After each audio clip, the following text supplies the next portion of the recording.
to seek help.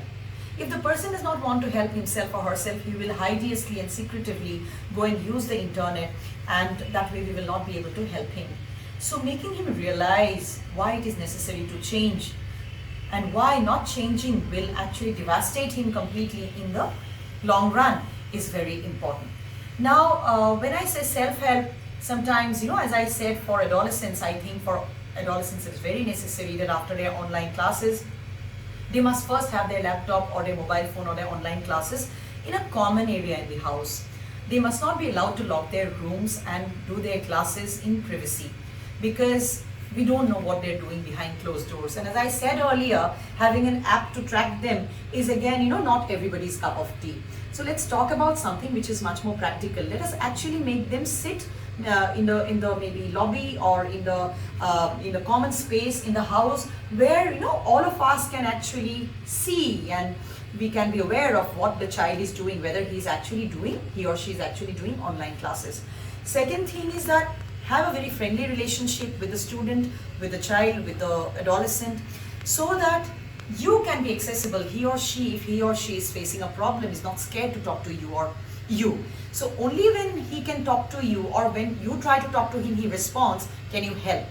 Third is, it is very necessary that after the online classes, the smartphone is handed over to the parents, because that way the parents can be in charge of the phone. So never ever use the internet for recreational purpose. So far as social media is concerned, we can use it during leisure, maximum half an hour per day, not more than that. And we should keep ourselves busy with other meaningful, other fruitful activities during the day. Have a timetable, and for our leisure activities, we must invest more time in cultivating hobbies. Internet cannot be a hobby. Hobby can be gardening, hobby can be reading, hobby can be music, instrumental music or vocal music, hobby can be dancing, it can be cooking, anything. It can be playing cricket, okay, if you have the opportunity. But hobby cannot be internet. So let us instill in students and in our children fruitful and meaningful activities that they can pursue as hobbies according to their taste, so that they are more attracted towards pursuing these hobbies than wasting their time on meaningless activities on the internet. That's very important. Fourth is, if you're not a student, but if you're a worker who has to work constantly online, then it's very necessary that you seek help from your friends, give them your password, so that when you can't control, you are having a compulsive internet use, at least your friends can keep a check on you, or your helpers can keep a check on you and can remind you, control you, etc. And if at all you're not being able to help yourself, other people are not being able to help you, there are family issues, there are issues of loneliness. Of course, when we talk and when we counsel, I would always suggest that teachers also become good counselors. Though we talk about having professional counselors in every educational institution, it is definitely required. But having said that, for institutions which don't have a professional counselors, I think the teachers, and even for institutions which have a professional counselor, teachers must develop the skills of talking, empathizing, understanding, listening, etc., and suggesting. So it is not about professional counseling, but it's about being a friend, philosopher, and guide. So if you develop these skills, and then if you start talking to them on a day-to-day basis, if you build their awareness every day, I'm sure the problem is going to come down.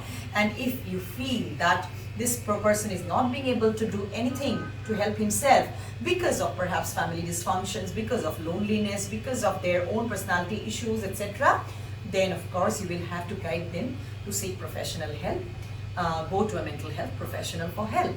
What do we do as mental health professionals if we see an internet addict? We do the same things that I have asked you to do.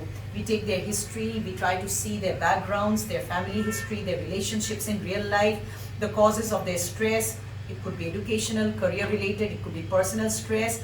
See what is toxic in their life, try and remove them and make life simpler. And then gradually we come to the root cause of the internet addiction, remove the root cause.